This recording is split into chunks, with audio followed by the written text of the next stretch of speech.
નમસ્તે મિત્રો, મારી યુટ્યુબ ચેનલમાં તમારું સ્વાગત છે. દાદાજી, તમે ક્યાં જાઓ છો? બીટુએ ફરી પૂછ્યું. દાદાજી, તમે ક્યાં જાઓ છો? મનુભાઈએ એક ચપ્પલ પગમાં પહેર્યું હતું. ત્યાં બીટુ મનુભાઈના 4 વર્ષના પૌત્રનો અવાજ સાંભળી બીજું ચપ્પલ પહેરતા અટકી ગયા. એમ જ ઊભા રહ્યા. ફરી અવાજ સાંભળી તેમણે બીટુ સામે જોયું. બીટુની આંખમાં પ્રશ્ન હતો કે દાદાજી, આપણે તો સાંજે બગીચામાં ફરવા જઈએ છીએ અને મને લીધા વગર તમે અત્યારે બહાર નથી જતા, તો અત્યારે સવારમાં ક્યાં જાઓ છો? પ્રશ્ન વાંચી મનુભાઈ વિસામણમાં પડી ગયા. 1-2 ક્ષણ રોકાઈ મહા મહેનતે બીટુ સામે જોયા વગર કહ્યું, બેટા, મારે થોડું કામ છે, અત્યારે બહાર જાઉં છું. ગળામાંથી માંડ માંડ શબ્દો નીકળ્યા. હમણાં પાછો આવું છું. તો મને પણ સાથે લેતા જાઓ. બેટા, ત્યાં તારે સાથે ન અવાય. શું કામ ન અવાય? હું તમને હેરાન કરું છું? હેરાન નહીં કરું. મનુભાઈની આંખમાં જળજળિયા આવ્યા. મહાપ્રયત્ને આંસુને રોકવામાં થોડું કષ્ટ પણ થયું. દાદાજી, તમે મને લીધા વિના ક્યાંય બહાર નથી જતા, તો આજે કેમ જીદ કરો છો? અને જીદ કરો છો શબ્દ સાંભળી મનુભાઈની આંખમાં જળજળિયા બનીને રોકાયેલા આંસુ આંખમાંથી દળ વહેવા લાગ્યા.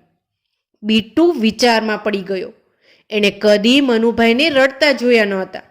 દાદાજી, તમે રડોમાં હું સાથે આવવાની જીદ નહીં કરું. મનુભાઈએ મનમાં કરેલો નિર્ણય બીટુના શબ્દો અને આંખમાંથી વહેતા આંસુમાં ઓગળી વહી ગયા. તેણે બીટુને તેડી લીધો અને સોફામાં બેઠા. હા બેટા, આપણે સાંજે બગીચામાં ફરવા જઈશું. તે મને મહાસંકટમાંથી ઉગારી લીધો. મનુભાઈના બાપા નાના ગામડામાં રહેતા હતા. ગામ લગભગ 4000ની વસ્તીવાળું હતું અને 2-3 કરિયાણાની દુકાન હતી. મનુભાઈના બાપાને કરિયાણાની દુકાન હતી. નાનું ગામ હતું અને ફક્ત 2-3 દુકાન હોવાથી તેમનું ગુજરાન સરળતાથી ચાલતું હતું.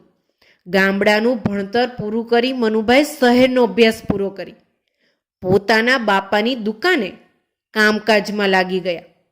પણ ગામમાં બીજી પણ 3-4 દુકાનો કરિયાણાની થઈ હતી.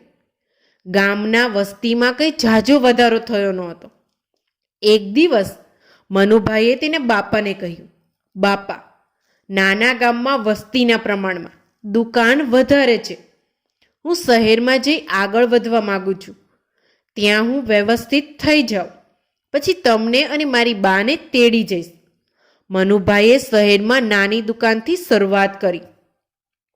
ખંત, મહેનત, ઈમાનદારીના પુરસ્કાર રૂપે થોડા સમયમાં નાની કરિયાણાની દુકાનમાંથી નાનો પ્રોવિઝન સ્ટોર થઈ ગયો. બાપાને પણ ગામડેથી તેડાવી લીધા. મનુભાઈનો નાનો પ્રોવિઝન સ્ટોર અને મનુભાઈનું ગૃહસ્થ જીવન પૂરપાટ દોડવા લાગ્યું. મનુભાઈનો દીકરો અજય પણ અભ્યાસ પૂરો કરી મનુભાઈની જેમ મોટા ડિપાર્ટમેન્ટલ સ્ટોરમાં મનુભાઈની સાથે કામે લાગી ગયો. અવસ્થાએ પહોંચેલ મનુભાઈના બાપા પ્રભુના ધામમાં પહોંચી ગયા. મનુભાઈના પત્ની પણ કોઈક અસાધ્ય રોગમાં સપડાતા તેની ઈચ્છે પ્રમાણે અજયના લગ્ન પણ જ્ઞાતિની સારી કન્યા સાથે અને સારા કુટુંબમાં સંપન્ન કરી નાખ્યા. એ પછી થોડા સમયનો તેણે પણ મનુભાઈનો સાથ છોડી દીધો.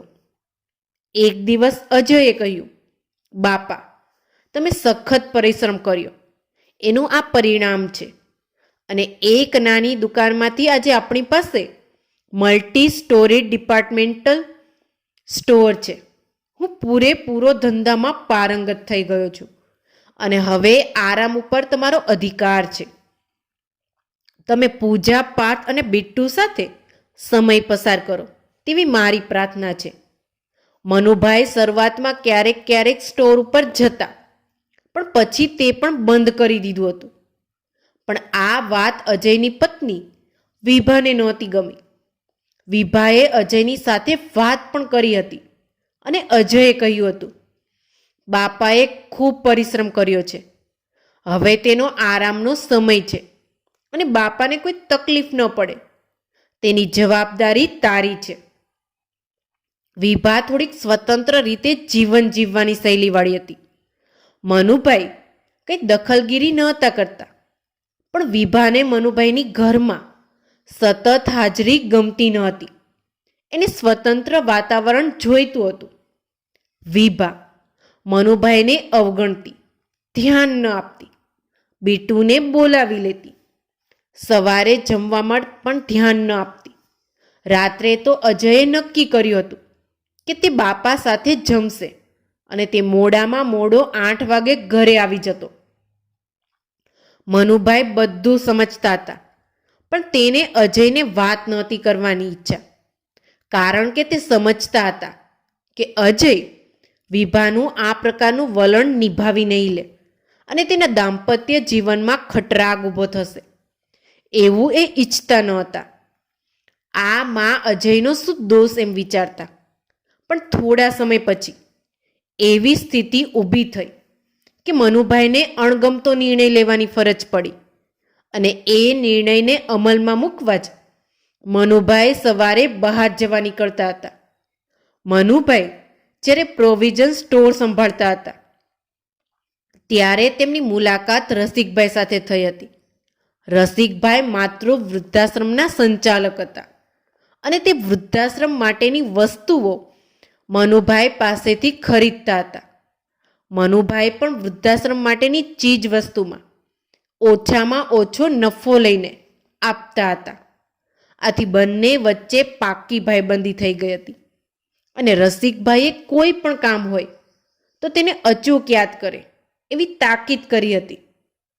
આજે મનુભાઈ રસિકભાઈ પાસે વૃદ્ધાશ્રમમાં જ રહેવા જવા નીકળતા હતા. ત્યાં જ બિટ્ટુની કાલી ગેલી ભાષાએ નિર્ણયને ત્યજી દેવાની ફરજ પાડી અને મનથી નક્કી કરી નાખ્યું કે બસ મારે હવે બિટ્ટુ સાથે, બિટ્ટુ માટે અહીં જ રહેવું છે.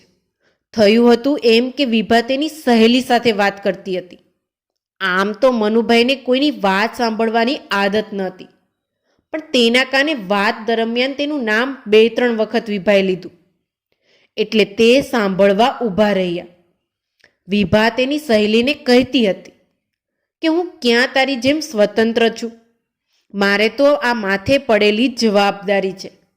બિટ્ટુઈ દાદાજી દાદાજી કરતો મટતો નથી. મારા અજયને બાપાનું ભૂત માથે સવાર થઈ બેઠું છે. મારી વાત કે પરિસ્થિતિ કોઈને સમજવી કે સાંભળવી નથી. ખબર નથી આમાંથી ક્યારે છુટકારો મળશે. અને આ વાત મનુભાઈને દિલમાં ઠેસ પહોંચાડી ગઈ. જીવન ભારે લાગવા માંડ્યું. પણ આ વાત અજયને નહોતી કરવી. વાત કરવાથી અજયનો ભ્રમ ભાંગી જાય અને ઘરમાં કલેશ ઊભો થાય. તેમજ વૃદ્ધાશ્રમ જવા માટે ક્યારેક તૈયાર ન થાય. પછીની વાત રસિકભાઈની મદદથી સાંભળી લઈશ એમ વિચારી નિર્ણય કરેલો કે સવારના અજય ગયા પછી નીકળીશ. બિટ્ટુ દાદાજી માટે પાણી લઈ આવ્યો. પાણી પાયું. પણ એને એ ના સમજાયું કે મેં દાદાજીને કેમ બહાર જાઉં છો એ પૂછ્યું. એટલે દાદાજી રડવા લાગ્યા ને પછી મારી વાત માની સાંજે બગીચામાં ફરવા જવાનું કહ્યું. મનુભાઈ પણ મનોમન ખુશ થયા કે સારું થયું બિટ્ટુએ પ્રશ્ન કરી મારા નિર્ણયને પરિવર્તિત કરી નાખ્યો. મારી પાસે મુદ્દલ અજય અને મુદ્દલનું વ્યાજ રોકડું બિટ્ટુ છે. પછી મારે શું ચિંતા? હવે ક્યાં કાઢ્યા એટલા કાઢવાના છે. માણસે દરેક પરિસ્થિતિનું સમાધાન શોધી લેવું જોઈએ. હું એમ જ કરીશ. અને બધી બાબત ભૂલી મનુભાઈએ બિટ્ટુને ઝૂલા ઉપર ઝૂલતા ઝૂલતા વાર્તા કહેવાની શરૂ કરી. એક હતો રાજા. મિત્રો, તમને મારી આ સ્ટોરી ગમી હોય તો કમેન્ટ બોક્સમાં જરૂરથી બતાવજો. આવી જ સરસ સ્ટોરી સાંભળવા માટે મારી આ ચેનલને લાઇક, શેર અને સબસ્ક્રાઈબ કરો. Thank you so much.